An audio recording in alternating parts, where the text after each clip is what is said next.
और पाकिस्तान बमुकाबला बांग्लादेश पिंडी test match आखिरी मरहले में दाखिल हो गया है। पाकिस्तान ने बांग्लादेश को जीत के लिए 30 रन का हदफ दिया था। अब महज 5 रन बांग्लादेश को दरकार हैं और जीतने के लिए आपको अपडेट करें कि अब से पहले पाकिस्तान और बांग्लादेश ने 13 मैचेस खेले थे, टेस्ट मैचेस, जिसमें से तमाम के तमाम जो मैचेस हैं वो पाकिस्तान ने जीते थे। सिर्फ एक मैच जो है वो ड्रॉ हुआ था। ये हिस्ट्री में पहली मर्तबा होगा कि पाकिस्तान बांग्लादेश से ये टेस्ट मैच हारेगा।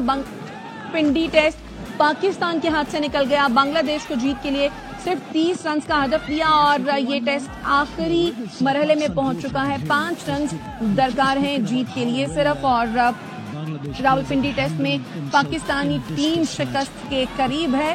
शाहिद हाशमी इस वक्त हमारे साथ मौजूद हैं। शाहिद साहब, क्या कहेंगे ये परफॉर्मेंस देखकर पाकिस्तान की? अभी यही बता रहे थे नाजरीन को कि अब से पहले जितने भी टेस्ट मैचेस पाकिस्तान ने खेले वो हमेशा जीता, सिर्फ एक ड्रॉ हुआ। ये हिस्ट्री में पहली मर्तबा होगा कि बांग्लादेश पाकिस्तान से टेस्ट मैच जीतेगा। जी हाँ, बांग्लादेश ने ये विक्ट्री अचीव कर ली है। 10 विकेटों से उनकी 6ठी विन है अपने होम ग्राउंड के अलावा। वो 19 टेस्ट मैच टोटल इससे पहले जीते थे पाकिस्तान के खिलाफ। 13 में से कभी भी कोई वो टेस्ट मैच नहीं जीते थे। 12 हारे थे, 1 ड्रॉ हुआ था। लेकिन आज उन्होंने वो मकसद अचीव कर लिया जिसके लिए वो आए थे, जिनके कप्तान ने कहा था कि हम स्पेशल चीज करने पाकिस्तान आए। उन्होंने वो स्पेशल चीज 10 विकेटों से अचीव कर ली है। पाकिस्तान 10 विकेटों से टेस्ट मैच हार गया। तो पाकिस्तान की क्रिकेट एक ऐसे दहाने पे खड़ी है कि ना हम वनडे में अच्छा कर पा रहे हैं, ना T20 में और ना ही टेस्ट मैचों में। ये 9वां टेस्ट मैच है पाकिस्तान का होम ग्राउंड पर, जो पाकिस्तान ना तो जीत सका है ना ही ड्रॉ कर सका है। 4 टेस्ट मैच ड्रॉ हुए हैं और 5 टेस्ट मैच पाकिस्तान हारा है। तो ये 9वां टेस्ट मैच बहुत ही गलत अंजाम इसका पाकिस्तान के लिए हुआ है। पाकिस्तान ये टेस्ट मैच 10 विकेटों से बुरी तरह हारा है। बिल्कुल, बांग्लादेश ने पाकिस्तान को पहली बार टेस्ट मैच में शिकस्त दे दी है। शाहिद हाशमी साहब से हमारा राब्ता मुनक़ता हुआ है, उनसे दोबारा राब्ता करेंगे। बांग्लादेश ने पाकिस्तान को पहली बार टेस्ट मैच में 10 विकेटों से शिकस्त दे दी है। नजीब हमारे साथ मौजूद है। नजीब, क्या सबक है पाकिस्तान के लिए इस टेस्ट मैच में? कोई सबक नहीं, ये ऐसे ही चलता रहेगा। आप पहली बार ऑस्ट्रेलिया ये अपना USA से भी हारे थे ना पहली बार, अब आप पहली बार बांग्लादेश से हार गए। तो आप वनडे में भी खराब खेल रहे हैं, T20 में भी खराब खेल रहे हैं। टेस्ट में तो आपके सामने अभी शाहिद साहब ने आपको जो स्टैट बताए हैं वो आपके सामने है कि 9 टेस्ट मैचेस से हम जीत को तरस रहे हैं। फरवरी 2021 में आखिरी बार जीते थे अगेंस्ट साउथ अफ्रीका, जहां हसन अली और शाहीन शाह अफरीदी ने आखिरी इनिंग में 10 में से 9 विकेटें ली थी। तो वहां तो फास्ट बॉलिंग चली थी। यहाँ जो हमारे मैनेजमेंट के जो आइंस्टाइन है, ये कोई जाके उनसे सवाल पूछे कि आपने स्पिनर को क्यों नहीं रखा। ये कोई जाके उनसे सवाल पूछे जो बात करते थे कि हम पिचेस बनाएंगे ऐसी जो कि फास्ट बॉलर्स को सपोर्ट देंगे। जब आपको पता है ना आपसे पिच बनती है ना आपसे प्लानिंग होती है, तो चुप करके खेले ना, आगे बढ़े। ये इससे बड़े बड़े दावे करने के आपका कप्तान आके कह रहा है हम अब सारे जीतेंगे तो हम वर्ल्ड टेस्ट चैंपियनशिप का फाइनल खेलेंगे। Are you serious? अपने आप को देखिए, अपना अहाता करें। सबसे अच्छा इंसान अपना खुद का जज होता है। क्या आप बांग्लादेश से मैच नहीं जीत पा रहे अपनी होम कंडीशन में, आप वर्ल्ड टेस्ट चैंपियनशिप के फाइनल के ख्वाब देख रहे हैं? मतलब इंडिया, इंग्लैंड, ऑस्ट्रेलिया, ये सारी टीमें, इनका क्या होगा? आप कहाँ से आ गए? आप सेकेंड टीयर की टेस्ट टीम है और उसमें भी आपका लेवल ये है कि आप बांग्लादेश से अपने होम से हारते हैं। ये एक इंसल्ट है टेस्ट क्रिकेट की। आपको तो छोड़ दें, आपकी इंसल्ट नहीं होती है। आप USA से भी हार जाते हैं तब भी नहीं होती है। आप यहाँ भी हार गए, आपको कोई पूछेगा भी नहीं, क्योंकि हमारे यहाँ तो मैंने कहा ना, हमारे यहाँ होता क्या है, वक्त को धक्का दो, आगे बढ़ो, भूल जाओ। लोग अपनी परेशानियों और मसलों में इतने गुम हैं कि उनको थोड़ी पता चलेगा कि क्रिकेट में क्या हो रहा है। आप इनको किसी और चीज के पीछे लगा दें, हम ये कोच ले आए, हम वो कोच ले आए, हमने इसको इस पोस्ट पे रख लिया, उस पोस्ट पे रख लिया। टीम में कुछ नहीं हो रहा, टीम में सारे के सारे वही हैं। आप ठीक है, हम सबको लगता था कि आपने आउटसाइड कैप्टनसी का चांस लिया शान मसूद का। मैं खुद ये सोच रहा था कि अच्छा साबित हो सकता है, लेकिन अभी तक नहीं हो रहा है ये अच्छे साबित। ठीक है, जो आप गलती करें आपको माननी चाहिए। मुझे ऐसा लगता है कि 4 टेस्ट मैचेस हो गए वो अच्छे साबित नहीं हो रहे। पर बात यह है कि आपने आगे भी देखना है ना, आपका मेन प्लेयर बाबर आजम कब रन करेगा। मैं अभी अगर आप मुझसे यूनुस खान की बात पूछेंगे, मैं आपको उनके 5 मैचेस बता सकता हूँ। जिताए तो उन्होंने अनलिमिटेड है, सही है। फिर आप आ जाइए इंजमामुल हक ने कितने मैचेस जिताए हैं, मिसबाउल हक ने कितने मैचेस जिताए हैं। हमारे साथ हमारे पैनल में कामरान अकमल होते हैं, कराची टेस्ट, मोहाली टेस्ट, ये सब इन्होंने जिताए हैं इन प्लेयर्स ने। आपके बड़े प्लेयर्स कब परफॉर्म करेंगे? एक ही प्लेयर है इस टीम में, वो रिजवान है जो फाइटर है, वो चाहे स्किल लेवल में इतना बड़ा प्लेयर नहीं हो वो, लेकिन वो जिस तरह की अप्रोच के साथ आते हैं वो कोशिश करते हैं आखिर वक्त तक। अदरवाइज आपकी टीम में है कौन? आपकी प्लानिंग ऐसी है, आपके पास ना पेस है ना आपके पास। आपसे सवाल पूछा जाए कि आप स्पिनर पे क्यों नहीं भरोसा करते? नहीं, हमारे पास वर्ल्ड क्लास स्पिनर नहीं है। तो ये वर्ल्ड क्लास फास्ट बॉलर्स हैं आपके पास, ये वर्ल्ड क्लास फास्ट बॉलर्स हैं आपके पास, इनके साथ आप समझ रहे थे आप टेस्ट मैच जीतेंगे? It's a disaster. और अफसोस की बात ये जो आपने सवाल पूछा ना, हम सबक क्या सीखेंगे? हम कोई सबक नहीं सीखेंगे, कुछ भी नहीं होगा, ऐसे ही सब कुछ चलता रहेगा। और यही सबसे बड़े दुख की बात है। हार जीत मसला नहीं होता।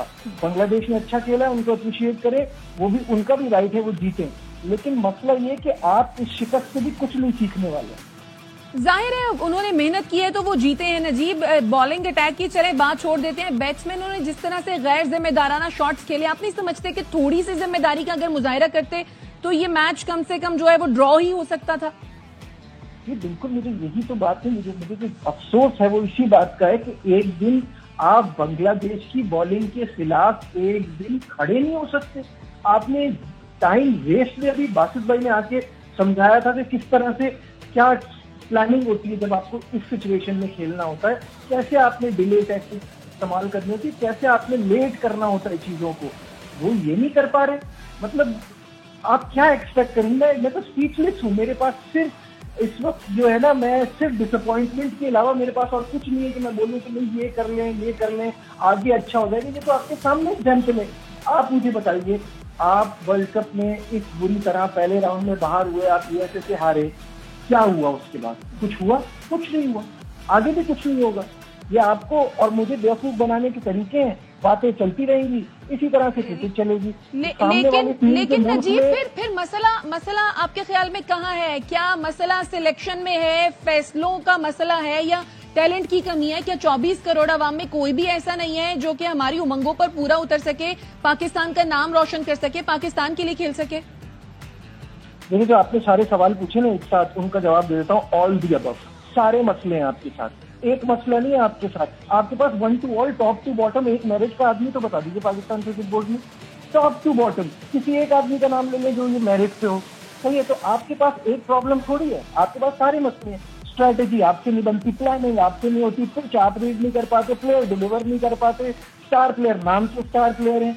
मतलब इतने मतलब इन लोगों को, जो अभी थोड़ी देर पहले बात हो रही थी, सोशल मीडिया के स्टार्स है ना, अभी सारे आ जाएंगे डिफेंड करने। एक अकेला बाबर क्या कर सकता है? शान पे क्यों नहीं बोल रहे? अरे भाई, शान पे क्यों नहीं बोल रहे? हम बोल रहे हैं कि शान ने बुरी कप्तानी की है, लेकिन बाबर को भी जिम्मेदारी लेनी होगी। शान की बुरी कप्तानी से बाबर अच्छे कप्तान थोड़ी बन जाएंगे। आपके पास ये सारे प्रॉब्लम्स हैं, ये चल रहा है, उसकी वजह से आपका ये रिजल्ट आ रहा है। ये रिजल्ट कोई सरप्राइजिंग नहीं है, ये दुनिया को पता है, हम सिर्फ अपनी आंखें बंद कर लेते हैं। ठीक है नजीब, साथ ही रहिए। साबिक टेस्ट क्रिकेटर बासित अली हमारे साथ मौजूद हैं। बासित भाई, बांग्लादेश ने बासानी हदफ हासिल कर लिया, पाकिस्तान हार गया। अब क्या ऐसा करें हम कि अगले टेस्ट में जो है वो कुछ हम बेहतर परफॉर्म कर सकें और नतीजा कम से कम ये ना निकले? अगले टेस्ट मैच आप जीत जाएंगे। चलें, आपको पहले ही न्यूज देते थे। लोग तो देखने के बाद बात करते ना। बासित अली बोल देता दूसरा टेस्ट मैच अगर बारिश नहीं होती पाकिस्तान जीत जाएगा, लेकिन अपनी इस्लाह तो करें। कैंसर का इलाज आप पैनाडोल से कर रहे हैं। चेयरमैन पीसीबी मोहसिन नकवी साहब बहुत ज्यादा काम अच्छा करना चाहते हैं, लेकिन उन्हें जो मशवरे दे रहे हैं ना लोग, उन्हें सबसे पहले हटाएं। सर्जरी वहां से शुरू करें। ये आज वो बात बोल रहा हूँ जो शायद मोहसिन नकवी साहब को ये मैसेज ये ही नहीं जा रहा, पहुंचने नहीं दिया जा रहा, कि वो जो आपको मशवरे दे रहे हैं ना कि ये वाली कोकोपुरा बॉल टेस्ट मैच में लगा दें, ड्यूक का बॉल आप डोमेस्टिक में लगा दें, ड्यूक का बॉल आपको इंटरनेशनल क्रिकेट में लगाना चाहिए। पाकिस्तान की पिचेस की मिट्टी में जान नहीं। हम तो पिछले 3 साल से बोल के थक चुके हैं, रो के अल्लाह ताला के सामने मतलब आंसू आ जाते हैं कि अल्लाह हमारे मुल्क की क्रिकेट अच्छी हो जाए। मोहसिन नकवी साहब को चाहिए जो उनके दाएं बाएं लोग हैं ना, जो आए हुए इंग्लैंड से कोई आया हुआ है, कोई कहीं से आया हुआ है, वो उन्हें गलत मशवरे दे रहे हैं। पहले तो उन्हें साइड लाइन करें। अगर पाकिस्तान की क्रिकेट अच्छी करनी चाहते हैं, अगर नहीं करना चाहते तो फिर उन्हें चलाएं। इसी तरह आप कैंसर का इलाज पैनाडोल से कर लें, 4-5 बॉलर खिला लें, 2 दिन पहले टीम अनाउंस कर दें। अमेरिका से T20 आ रहे आप, अब आप ये टेस्ट मैच बांग्लादेश से आ गए, तो इसमें कोई अनहोनी तो नहीं है। आप अपनी टीम तो सही खिलाएं। अब मुझे बताएं ना, मीर हमजा कैसे नहीं खेला, जिसने ऑस्ट्रेलिया में अच्छा परफॉर्म करा, जो स्विंग करता है बॉलर। यहाँ पे पिचेस में वो बॉलर अच्छा है जो स्विंग करे। अबरार को आपने पिछले 1 साल से ट्रैवलिंग कराई जा रहे हैं, आपका मेन स्पिनर वो है, आपने उसको नहीं खिलाया। तो जब आप ऐसी नाइंसाफियां करेंगे तो अल्लाह ताला के आपके लिए रिजल्ट अच्छे देंगे, सवाल ही पैदा नहीं होगा। ये वो सच है जो लोग कभी बात भी नहीं करेंगे। आप मुझे बताएं ना, बहुत आसान सी बात है कि बैटिंग कोच कौन है अभी, कौन बताएगा किस वे में किस तरह बैटिंग करेंगे? कोई बताने वाला नहीं है। यानी आप ये कह रहे हैं कि मसाइल सारे वहां से जहां से मशवरे आ रहे हैं? 100%। मैंने आपको नाम दिया है, नदीम खान 5 साल से एक कुर्सी जमा के बैठा हुआ है, पहले डायरेक्टर डोमेस्टिक का, अभी एनसीए का हेड है। उसका काम होता है सारे कोचेज लगाना और फिर कोचेज को फोर्स किया जाता है ये प्लेयर खिलाओ, हमारा पसंद वाला प्लेयर। तो बीमारी तो वहां से शुरू हो रही है ना, कि जब आपके यहाँ टीमें सही नहीं बनेंगी, लड़कों का सिलेक्शन सही नहीं होगा, तो बीमारी तो वहां से शुरू हो रही है। ऊपर लेवल पे तो यही 20-25 लड़के हैं जो खेल रहे हैं, T20 भी, वनडे भी और टेस्ट भी। नए लड़कों को आने नहीं दिया जा रहा ना, मसला ये है। ये सबसे बड़ा कैंसर है जिसको खत्म नहीं किया जा रहा। लेकिन बासित साहब, जो टीम में मौजूद हैं, क्या उनको कोई सिखाएगा? अब जिस लेवल पर वो हैं, जिस तरह की वो शॉट्स खेल रहे हैं, क्या वो मैच्योर शॉट्स हैं? और जिस तरह से आउट होते हैं, आपकी बात का मैं जवाब दे देता हूँ। इस वक्त दुनिया में 2 ही टीमें अच्छी हैं, ऑस्ट्रेलिया, इंडिया। उनके बैटिंग कोच तो हैं। क्या उन्हें जरूरत है, विराट कोहली को जरूरत है बैटिंग सीखने की? क्रिकेट से बड़ा कोई नहीं होता। क्रिकेट में हर पल आप सीखते हैं, आपको ट्यूनिंग की जरूरत होती है। वर्ड, जिस तरह आप एंकर आप वर्डिंग बोलते हैं, तो आपको भी वर्डिंग में कभी मिस्टेक हो जाती है ना।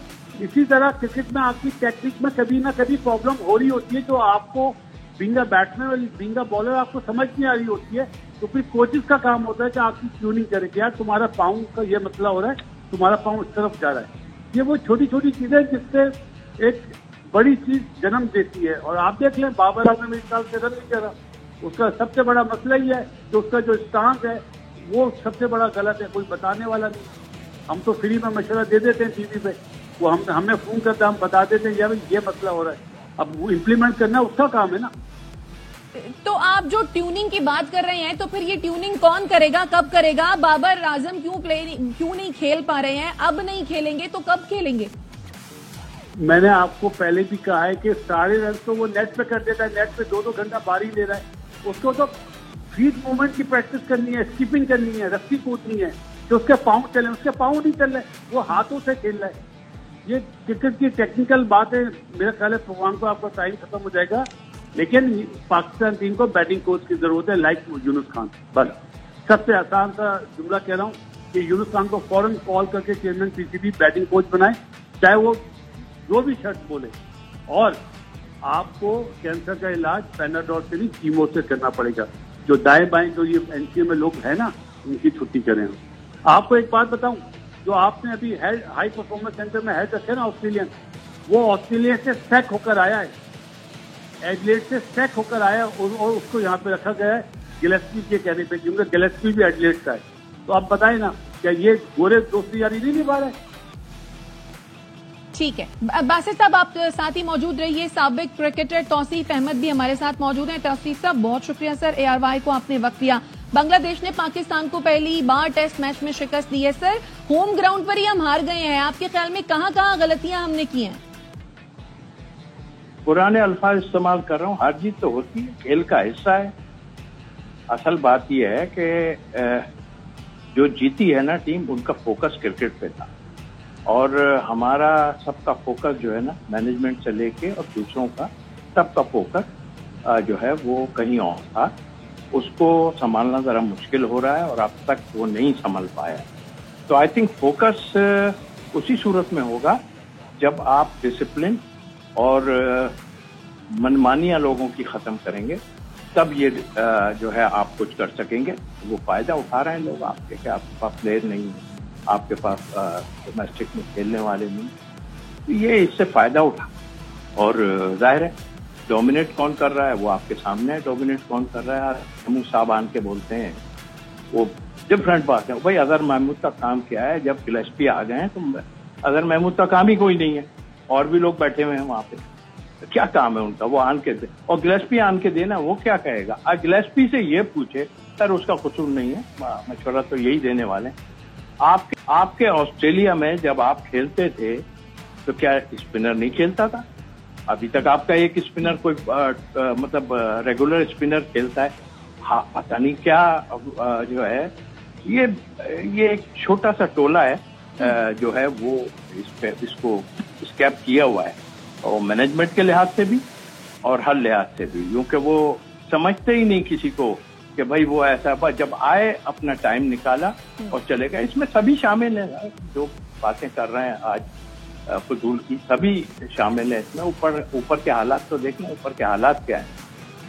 लेकिन तौसीफ साहब, आप देखिए कि बांग्लादेश की टीम आई, उसने कंडीशंस देखी, उसने स्पिनर्स उतारे। हमारा होम ग्राउंड था, उसके बावजूद हम पेसर्स के साथ खेले।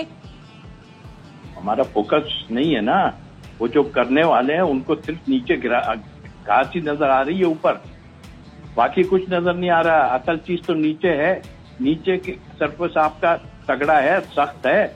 उन्होंने आपके बेस्ट तेज बॉलिंग जिसे आप कहते हैं, उनसे ज्यादा बेहतर बॉलिंग की उनके पेसर्स ने।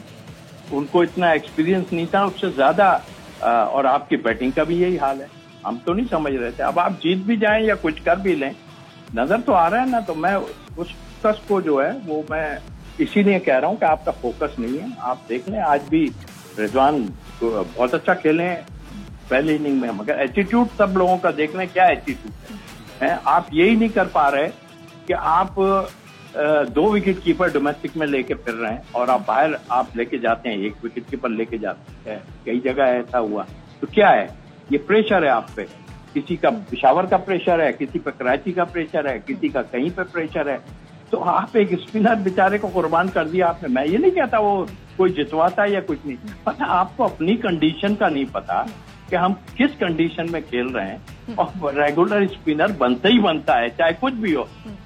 लेकिन बड़े बड़े तुर्रम खान बैठे हैं आज, वो उन्होंने इंग्लैंड का वीजा लिया हुआ है, चले जाएंगे थोड़े अरसे बाद। मैं एक ही लफ्ज कहता हूँ, ये कार्ड पंच करने आते हैं 6-7 आदमी ऐसे हैं, नाम भी ले दूंगा किसी टाइम। 6-7 आदमी हैं, वो पंच करते हैं। अब मुश्ताक वहां लगे हुए हैं, हमारे स्पिनर क्यों नहीं आ रहे? वो भी तो बने थे यहाँ पर, वो क्यों नहीं आ रहे? क्या मतलब, या तो प्रॉब्लम है, सुनते नहीं है हमारे प्लेयरों की।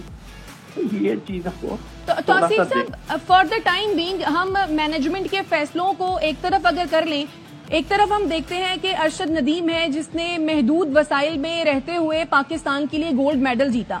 दूसरी जानिब ये हमारे खिलाड़ी हैं जिनको एक से एक सहूलियात फराहम की जाती हैं, तगड़ी इन लोगों की तनख्वाहें हैं, पर मैच इन लोगों को इतनी फीस मिलती है, उसके बावजूद ये जिम्मेदारी के साथ नहीं खेल रहे हैं। इतने गैर जिम्मेदाराना शॉट्स बैट्समैन ने लगाए हैं। अगर वो कुछ जिम्मेदारी का मुजाहरा करते तो चलो जीतते ना, लेकिन मैच ड्रॉ कर लेते। हमारे खिलाड़ी भी तो बेहतर तरीके से नहीं खेल रहे हैं, परफॉर्म नहीं कर रहे हैं, क्यों? फिर आ जाएंगे 2 मैच बाद, अगर बाहर भी हो जाते हैं, उन्हें पता कोई है तो नहीं, फिर आ जाएंगे घूम घाम के आ ही रहे हैं ना सर, आ ही रहे हैं सब घूम घाम के। आपने अरशद नदीम की बात की, हम लोग सब बड़ी ग्रास रूट से आए हैं, हमें अपना पता है कि क्या है। और लेकिन हम शहर में आके वो बंदर वाला हिसाब नहीं हो गया हमारा कि हम बिल्कुल चकाचौंध और एकदम आपे से बाहर हो गए। या बहुत लोग ऐसी नीची जगह से आए और आन के शहर में वो अपने आप को संभाल ही नहीं सके। तो आप खुद सोच लें कि फिर क्या होना है। वो बेचारा जिसने जीत के दिया, उस पर क्या गुजरी थी सबको पता है कि पिछले टाइम में अभी सब क्रेडिट लेने के लिए झंडा उठा लिया उसको, लो भाई लो भाई लो भाई, ये चल रहा है। तो क्रिकेट तो है, तो मेरे हिसाब से बहुत बहुत बहुत खराब। ये फिर अगला टेस्ट में जीत जाएंगे, आप ही खड़े होकर मैं ही तारीफ कर रहा हूँ, लेकिन मैं नहीं करूंगा तारीफ, मैं तो जो फैक्ट्स हैं उसको बताऊंगा। सही। तो अब फौरी तौर पे आप क्या समझते हैं, कौन से इकदाम हैं जो किए जाने चाहिए ताकि कुछ बेहतरी आ सके आगे चल के? क्योंकि होम ग्राउंड पर नहीं खेल पा रहे, बाहर जाते वहां नहीं खेल पाते, वर्ल्ड कप में परफॉर्मेंस हमारे सामने, अब क्या किया जाए? आप होम ग्राउंड में हार जाए, कोई बात नहीं, हारे हैं, पहले भी हारे हैं, ऐसे नहीं। आप प्रॉपर 11 की टीम और 15 की टीम तो प्रॉपर बनाए ना।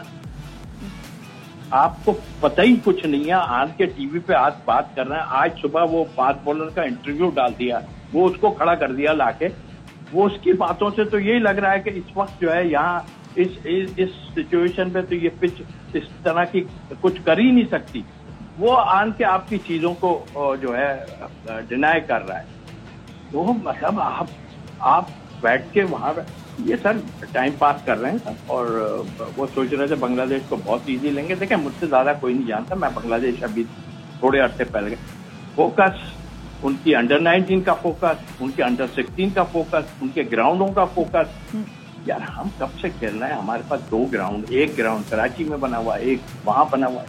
ये तो अब करने का इतना नहीं है, आपकी टीम को सुधारने का इस वक्त है। आप आईसीसी चैंपियनशिप की मैच खेल रहे हैं, अभी तो आप उसमें बचत कर लें। और बांग्लादेश को क्रेडिट दूंगा जी, उन्होंने बड़ा फोकस किया। ठीक है, आप कह दें उनको अपने मुल्क में बुला के। कथा कलामी की माजरत चाहूंगी। तौसीफ साहब, आप हमारे साथ ही मौजूद रहिए। टेस्ट कप्तान शान मसूद इस वक्त मीडिया से गुफ्तगू कर रहे हैं। So then when it's half days or 4 days, you think that it's going to be the faster men that do the bulk of the overs, looking at the pitch as well. And then also with the weather that had been around in Islamabad and Rawalpindi, we had been here for 9 days and it had almost rained every day, and we've had a perfect match without any drop of rain after that first day. So a lot of things that came into factors, but at the end of the day, I mean, we have to look upon the mistakes we've made collectively and work on them. Yeah, just coming into the test match, obviously it's end of monsoon seasons, high humidity. Was that ever a factor in actually playing those 4 fast men? Again, that was the thought. Again, firstly, looking at the pitch, we expected the pitch to do a bit more. Secondly, I thought with 3 fast bowlers, you were going to be pushing them to the limit, and that would mean that the spinner would also have to operate at around 25-30 overs a day. So that was something we were trying to avoid. If you bring the spinners into play, that was more day 5. Again, we thought that with weather, it might not even last 5 days completely. And again, I think at the end of the day, we got it wrong. And we just have to work our way around it now. Yeah, hindsight is a great thing. You declared your first innings and end up losing the test match. If you go back now, would you have done things differently? Look, again, hindsight's 2020. The reasons for declarations was a positive push to push the game forward, to hopefully have a crack at them in the 4th innings. But look, we declared and we could have done with those runs, but also there were some things in the ball and in the field that we could have done better to either have a lead or kept them at par. Today, the batting wasn't brilliant. You did get bowled out. Was there a lot in the pitch, or do you still think that shot selections was the case? Look, I think it's a mix of things. I think with the way that there was a 117-run lead, for us to be in a winning position, it was going to take a lot.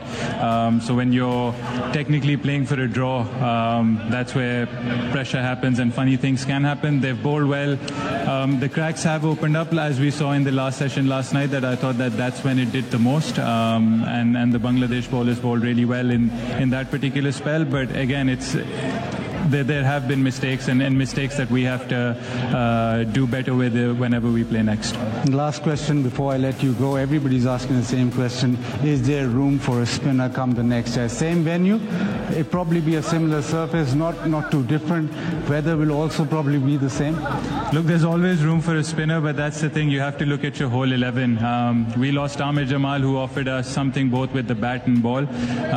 So that meant that we had to play 4 all-in-out seamers. That's where we were missing the all-rounder as well. So the spinner can always come in. When we played in Sydney and we thought that we really need a frontline spinner there, Sajid Khan played over there. So you never rule it out.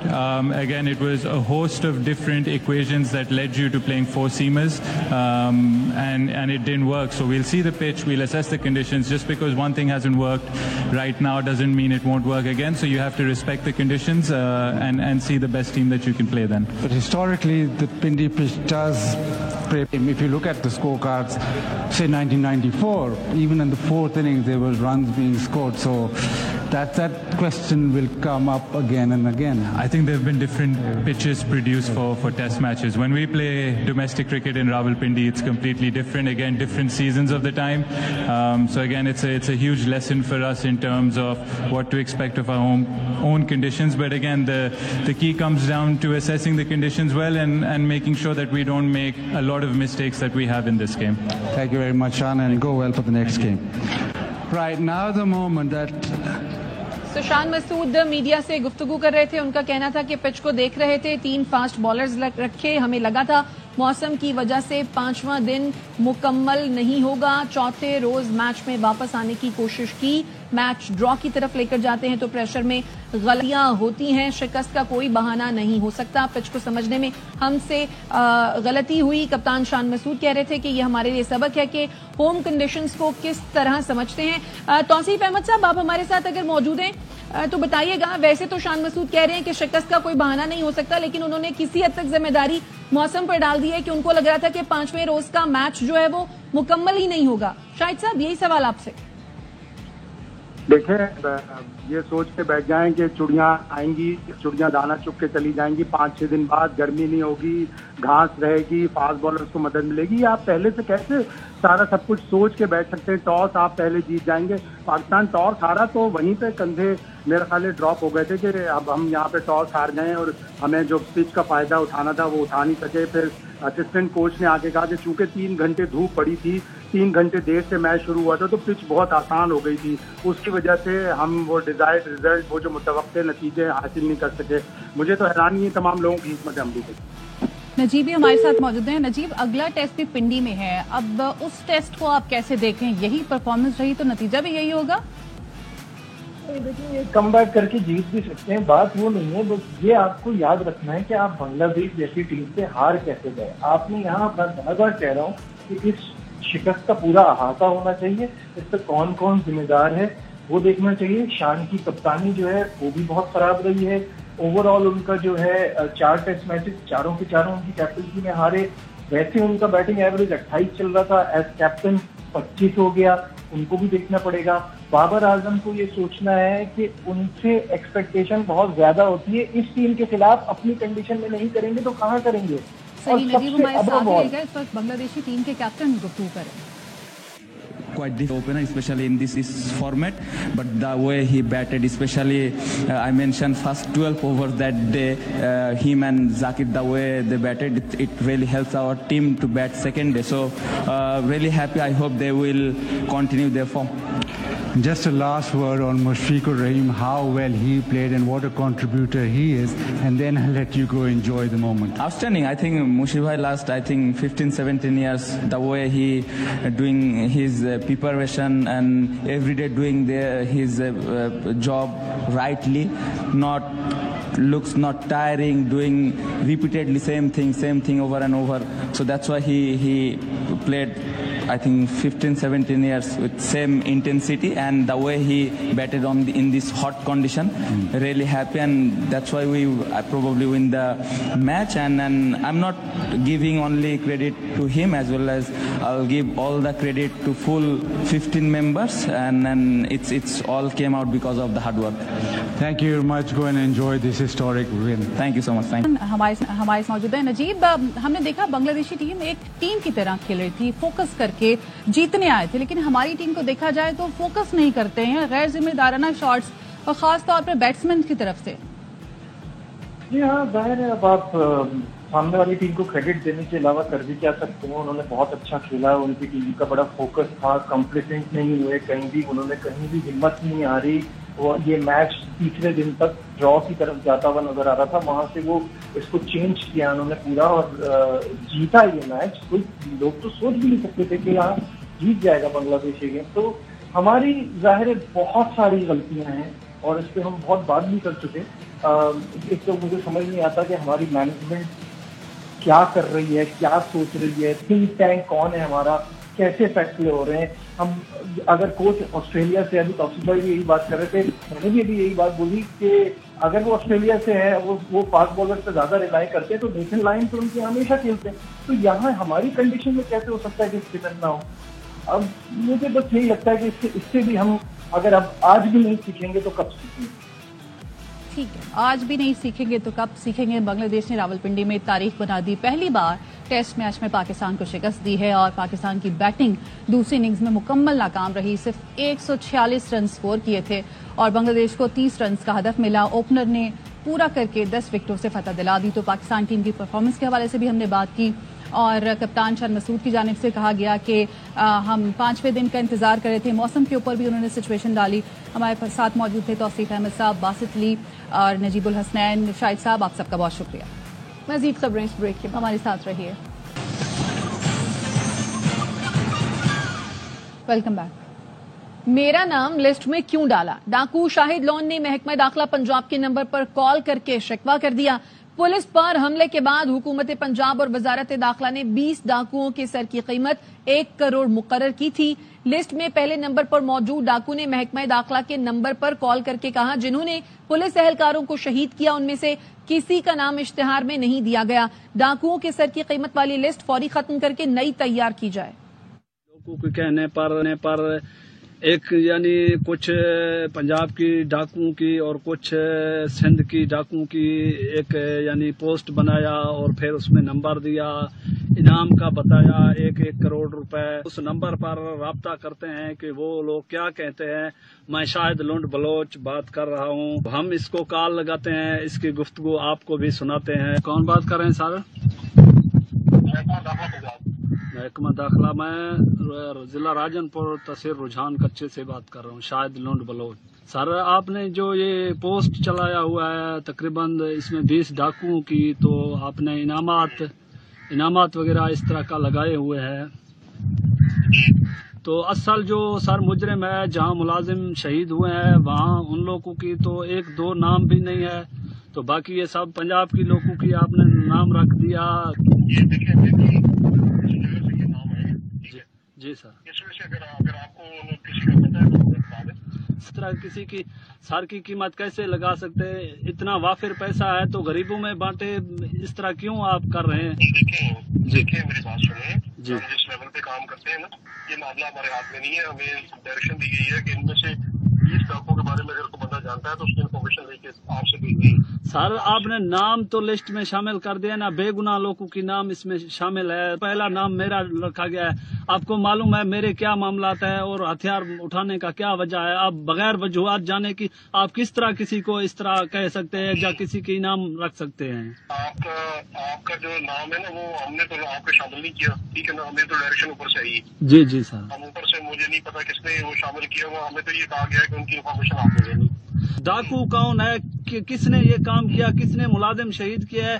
झूठी अफवाह मैं कल से देख रहा हूँ, मुलाजिम शहीद हो रहे हैं, अफसरों की नादानी की वजह से शहीद हो रहे हैं। तो वीडियो और गुफ्तगू आपने मुलाहिजा की, महकमा नंबर पे कॉल की है डाकू शाहिद लोन ने। इसी पर बात करने के लिए जाहिद हुसैन हमारे साथ मौजूद है। जाहिद, ये वीडियो और जो कॉल जिसकी जानिब से की गई है, जिस डाकू की जानिब से, ये कौन है, इसका बैकग्राउंड क्या है और इसका नाम अगर लिस्ट में है तो कौन कौन से मुकदमात में ये मतलूब है? जी, इस तरह के ये कच्चे का डाकू है, इख्तियारी डाकू है। इस पर मुख्तलिफ थानों में कई मुकदमात कत्ल के, पुलिस पर फायरिंग के दर्ज हैं, डकैती के दर्ज हैं। और इसी ने महकमे दाखिला को फोन किया और उसने कहा है कि जिस डाकुओं ने जो पुलिस एहलकारों को शहीद किया है उसमें उनका किसी का भी नाम नहीं है। मेरा नाम डाला गया है, उसकी क्या वजह है और फौरी तौर पर मेरा नाम को वहां से निकाला जाए।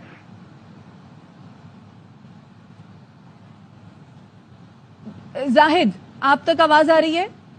जी ठीक है जाहिद, जी आप अपनी बात मुकम्मल कीजिए। जी, इस और महकमा दाखिला को इसने फोन किया है और जो वीडियो है वो भी वायरल कर दी है और इस पर कई मुकदमा है। इसका फोन नंबर भी चल रहा है, जितने भी कच्चे के डाकू हैं उनके फोन नंबर चल रहे हैं, व्हाट्सएप चल रहे हैं, लेकिन पुलिस जो है कभी भी इनके खिलाफ कोई भी कार्रवाई नहीं कर सकी और इनकी लोकेशन भी उनके पास आ जाती है। और अब इनके ऊपर जो 1 करोड़ का इनाम रख दिया गया है, जिस पर इसने खुद फोन कर दिया है कि मेरा सिर जो कीमत है वो 1 करोड़ रुपए क्यों रखी है। ठीक है जाहिद, आप हमारे साथ ही मौजूद रहिए। इसी पर बात करने के लिए ब्यूरो चीफ मुल्तान यासिर शेख हमारे साथ मौजूद है। यासिर, ये वीडियो आपने भी देखी होगी जो कॉल महकमे दाखिला को की है इस डाकू शाहिद लोन ने, इस हवाले से जरा बताइएगा इसके बैकग्राउंड के बारे में और इसके ऊपर कौन कौन से मुकदमात हैं जिसकी वजह से इसका नाम इस लिस्ट में डाला गया है। देखिए कि ये जो शाहिद लुंड है, जैसे कि जो मामलात हैं पुलिस की हद तक, वो इसमें कोई दो राय नहीं कि ये मुख्तलिफ नौयत के मुकदमात में मतलूब भी है और मुख्तलिफ जराइम के अंदर जो है नामजद मुलजिम भी है। मामला ये है कि इससे आगे चला जाया जाए, इसमें कोई दो राय नहीं कि इसको बहुत उजिलत में इस लिस्ट को तैयार किया गया होगा। और जैसे कि ये शाहिद लुंड जो डाकू है उससे भी आइडेंटिफाई किया है कि वो जो असल मुजरिम है उनको इसमें नामजद नहीं किया गया। ये सवाल तो अपनी जगह है ही फिक्र तलब, लेकिन इसके साथ साथ जो देखने वाली बात है, हम पहले भी जब कच्चे के इलाके में ये ऑपरेशन शुरू होता रहा, आपको याद होगा कि अब से 2 साल पहले जब ऑपरेशन शुरू हुआ तो खुफिया इदारों की जानिब से एक बाकायदा रिपोर्ट जारी की गई, मुख्तलिफ महकमों को भिजवाई गई कि पुलिस डिपार्टमेंट के अपने ही अहलकार, जिसमें ऑफिसर्स भी शामिल हैं, SDPO लेवल, SHO लेवल और जो है सब इंस्पेक्टर लेवल के जो है ऑफिसर शामिल हैं, जो बाकायदा गैंग्स के खिलाफ के हक में जो है काम करते हैं। उनके मुखबिर पुलिस डिपार्टमेंट में जितनी भी प्लानिंग उनके अगेंस्ट होती है और पुलिस के ऑपरेशन आज तक जितने नाकाम हुए हैं, उसकी जो इनसाइड रीजन है वो यही है कि पुलिस इनसे ब्राइब लेती है बड़ी भारी, और बहुत बड़े मुआवजा लेके जो है वो पुलिस के अंदर जो छुपी काली भेड़ें हैं जो हमेशा ही पॉलिटिकल सरपरस्ती की वजह से बच जाती हैं, जब भी उनके खिलाफ कोई कार्रवाई होती है तो जाहिरन उन्हें मुअत्तल किया जाता है और फिर आखिर किसी सियासी ईमा के ऊपर, किसी MP MNA या वजीर के ईमा के ऊपर जो है उनको दोबारा रिस्टोर कर दिया जाता है, या इसमें एक और अलमिया दिया है कि अदालती जो निज़ाम है उससे नकाइज की वजह से उनको बहाल कर दिया जाता है। अच्छा यासिर, जब कॉल की जाती है तो कॉल की मदद से लोकेशन को ट्रेस करना बहुत ही आसान होता है। जाहिर है अब इसकी जो कॉल आई है ये आजादाना मोबाइल का इस्तेमाल कर रहा है, इसने कॉल की है, वीडियो वायरल कर रहा है, तो क्या इसके खिलाफ कोई कार्रवाई की गई है अब तक? देखिए, इस पे ना भी पुलिस डिपार्टमेंट के हाईएफ से हमारी बात हुई है, वो इस कॉल के हवाले से डाटा कलेक्ट कर रहे हैं, लेकिन अब तक कोई मंजर आम से कुछ सॉलिड एविडेंस नहीं आई कि इसको ट्रैक करके इसको डिटेन करने की कोई बात अभी तक हमारे सामने नहीं आई। और साथ ही इस एक रिपोर्ट जिसका मैं जिक्र कर रहा हूँ वो भी मैं आपको बताता चलूं कि पुलिस डिपार्टमेंट के अंदर तकरीबन कोई 130 उनके वायरलेस सेट जो है इस रीजन से गुम है, जो कि बुनियादी तौर पे कम्युनिकेशन का जो एक निज़ाम है उसके ऊपर सवालिया निशान उठाता है कि जिन जिन अहलकारों के ये हैंडसेट यानी कि वायरलेस वॉकी टॉकीज जो गुम हुए, उनमें से बेशतर जो है इस वक्त इन कच्चे के मुख्तलिफ इलाकों में, पंजाब और सिंध के इलाकों में जो ऑपरेट कर रहे हैं डाकू, उनकी दस्तरस के अंदर है। तो पुलिस की जितनी भी मोमेंट्स होती हैं, जो मोमेंट्स हैं, वो सारे का सारा इनको डाटा इनको पहले से पता होता है और बाकायदा इन हाउस से भी इत्तलात जो है इन तक पहुंचती हैं।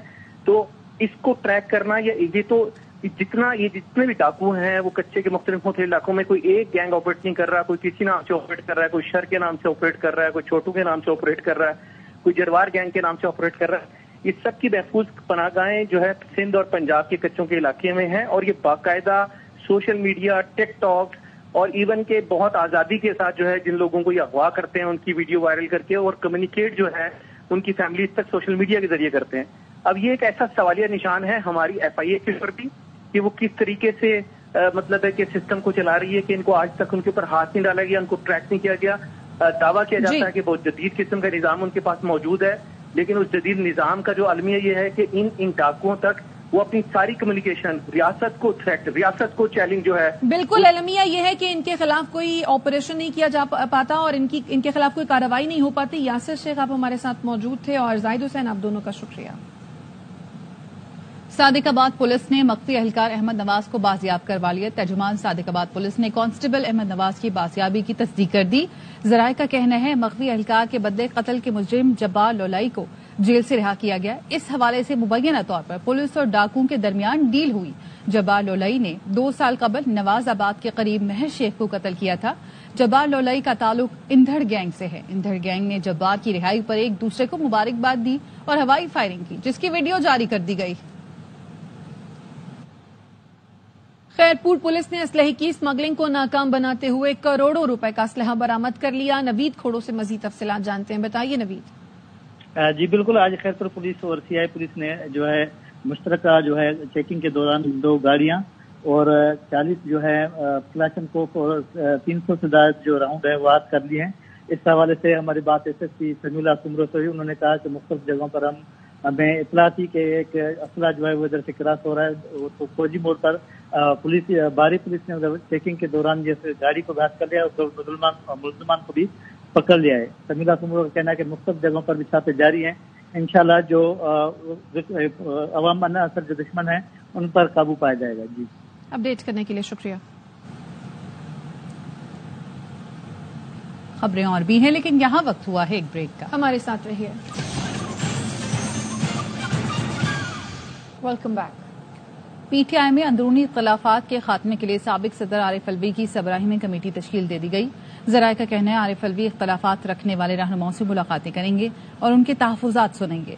आरिफ अलवी एक हफ्ते में इख्तलाफात के खात्मे के लिए तजावीज़ देंगे।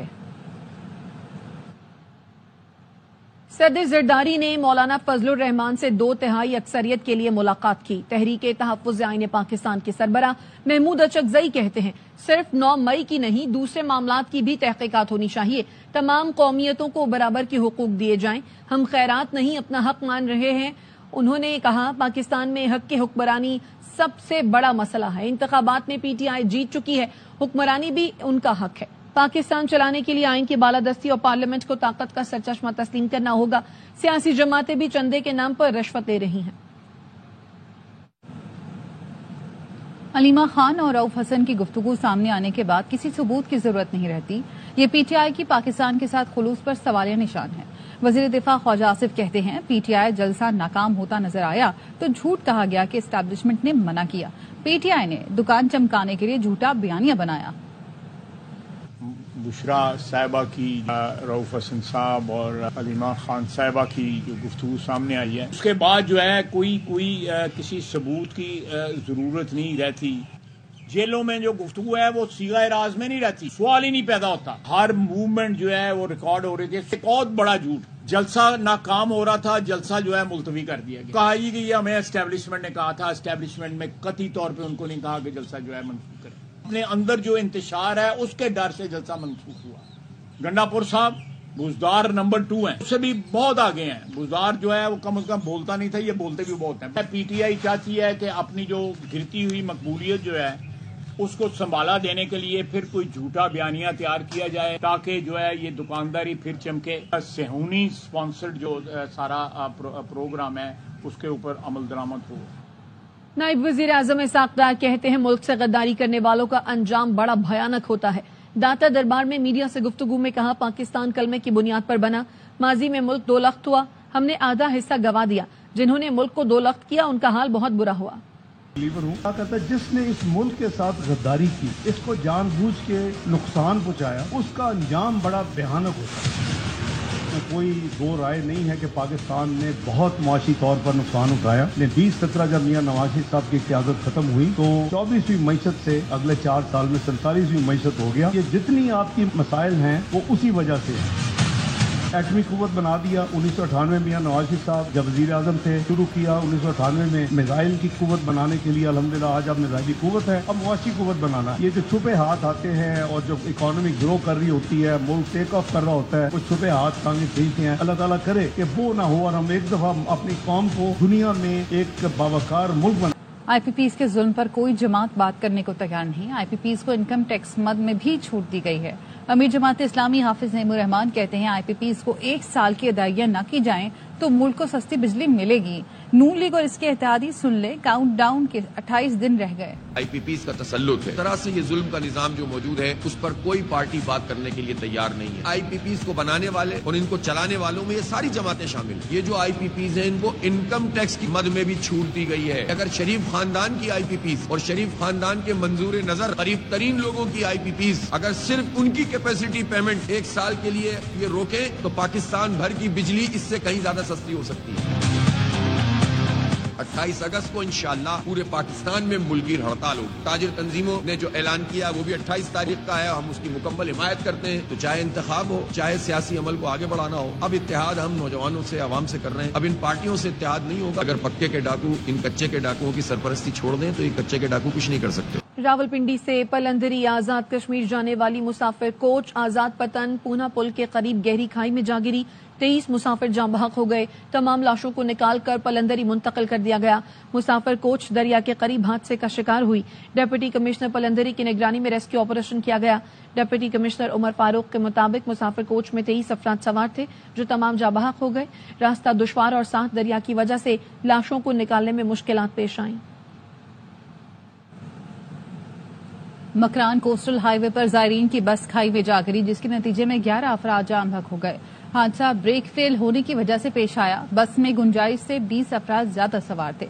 जख्मी जायरीन को सिविल ट्रॉमा सेंटर कराची मुंतकिल कर दिया गया। अब तक के लिए इतना ही। मजीद खबरों और अपडेट्स के लिए देखते रहिए ARY न्यूज़।